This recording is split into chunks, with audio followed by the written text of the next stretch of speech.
Okay, very exciting. Joining me in studio is eNCA reporter Yusuf Omar. He's put together a three-part documentary of his experience in war-torn Syria. Now, he was over there, of course. He was dealing with Gift of the Givers. He's sitting alongside me. We're going to leave him there for the moment. He's still recovering. We're going to show you part one of this documentary that he's put together.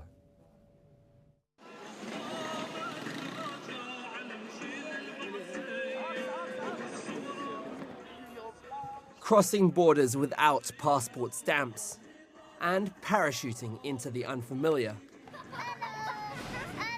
Living with locals. Is that? Those eggs? Jesus. And sharing their fears. No one expected mortar shells to fall so close. We thought the front line was miles away. But war is unpredictable. I wanted to be a foreign correspondent for as long as I can remember. Be careful what you wish for, because you just might get it. We can see the smoke behind us. So, almost 3 years on, how did the Syrian conflict begin?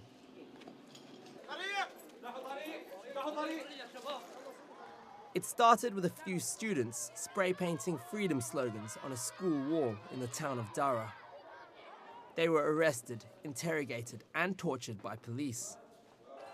Their community protested, and the army crushed their marches with force. The cries of the people soon transpired into an armed insurgency, and when the government replied with airstrikes, it became a full-blown civil war to overthrow Syrian President Bashar al-Assad. I traveled with a team of 43 medics on their way to a makeshift hospital in northern Syria. So we've just landed at Hatay Airport near Antakya. We're getting closer and closer to the border now with Syria. So we're now on our way to the border between Turkey and Syria, where we're going to attempt to cross.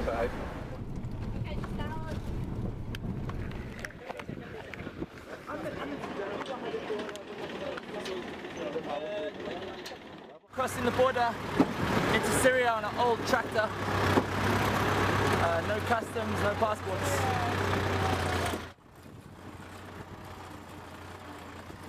I can't tell you how we got here or who brought us here, but we just got off a tractor. We're now going to make our way across this river and into Syria.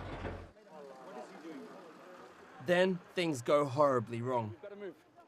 Is it safe in Syria right now? Military is coming out, okay? Military is coming. So we've just been told that Turkish military are on the way here.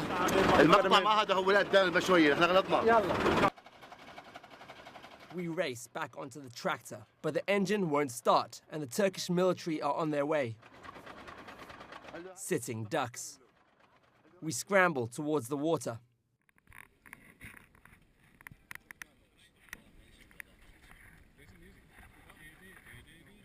South Africa, South Africa.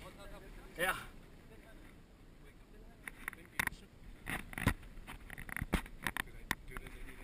I got it. So the entire South African team are now within Syrian borders, and we're now making our way to Darkush, where the hospital lies. Just moments after the South African team arrive at Darkush Hospital, a mortar soars overhead and strikes a neighboring mountain. Welcome to Syria.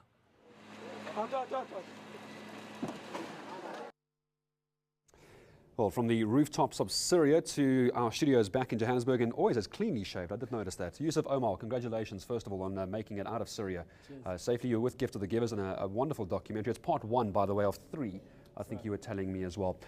You're back now. Has it sunk in what you were able to actually get done in a country you weren't supposed to be in? Oh, well, basically that's what this documentary is about. It's about the challenges of reporting live from Syria. I mean, as you know, it's a horrendously dangerous place for journalists to be.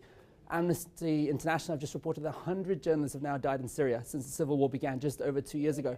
So you've got to be quite smart about how you're going to play your cards. But at the end of the day, you can only be so smart. I mean, At night, you're hearing shellings, you're hearing bombs exploding, and there's nothing you can do. You don't know where they're coming from, and when it hits, that's really when you feel it. Tell us how close it was. We saw the one image of you standing on what looks like a rooftop, camera people hiding behind steel doors, and there you are, holding a camera to you, talking about bombings right now. How close was it really? I know it's difficult That's to right. That was one of our biggest challenges, because we're television and we need to get satellite signal. We have to get ourselves quite high and quite level playing fields, but that also opens you up to sniper fire. It opens you up to airstrikes. So we're up on this rooftop, and the shelling was coming from about 12 k's away, but a mortar has a range of about 12 k's.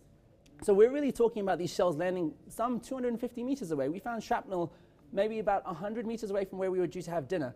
And it's just it's your potluck, to be honest with you. It is, for many journalists, a dream to be able to do that. And for many people watching at home, they watch action movies, they watch something like this. It's difficult to explain how hard it is to be in an area like that. When you were leaving, you were looking forward to it. You land in Syria, you eventually get across the border. At what point were you scared, if ever? Absolutely. Be careful what you wish for, because there's nothing romantic about this job. I mean, apart from having to see this devastation, people dying, people getting wounded, you have to come to peace with the fact that you can die at any stage on one of these journeys, and that takes a while to get used to. You can't be jumping around all the time, and I don't know if it's what I want to do anymore. I'm not sure. I was going to ask if you're going to go back. We'll leave that for a question aside for the moment. But amongst all the devastation, the danger, you did some wonderful reporting on the positive side of what the Syrian people were like to you. Tell me about that. Absolutely. The only way you can mentally survive something like this is you have to find the humanity. You have to find the cute little things along the day, the little the lovers that are standing on a street corner. All those emotions are so much richer during wartime. Or the person that will come and give you olives in a refugee camp. They've got absolutely nothing, and they'll give you the little bit of food they have because they're so glad to see a foreigner in their land. So you have to look for those little niceties and kindness, and it's what keeps you going. You have hope, essentially.